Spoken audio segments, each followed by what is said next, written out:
In the previous lesson, we learned how to change certain properties of objects such as their color, their line type, their line weight, and the transparency. All those properties, along with more features, can be found in the Properties palette. Firstly, I have to select an object from the drawing. In this example, I will select a rectangle. Then, I will right-click and from the menu that appears, I will select the Properties option. The Properties palette appears automatically. I will click on the right side of the palette and drag it to the left until it's docked to the side of the application window. Now I can study the contents of the palette. In the upper side of the palette appears the type of the object that is currently selected. As you can see, the rectangle is considered a polyline. In General Properties, we can identify general features of the object such as the color, the line type scale, the line weight, and the layer the object belongs to, among others.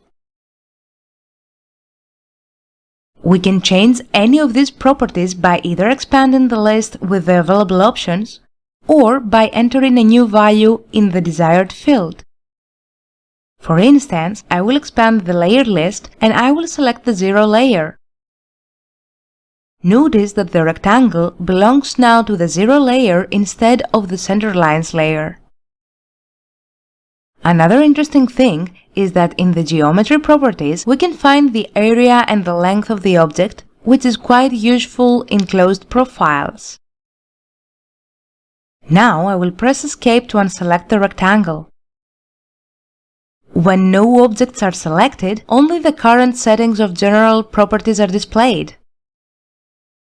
If I select one of the circles, apart from the general properties, I can also find the coordinates of its center, its radius and diameter, as well as the perimeter and the area of the circle.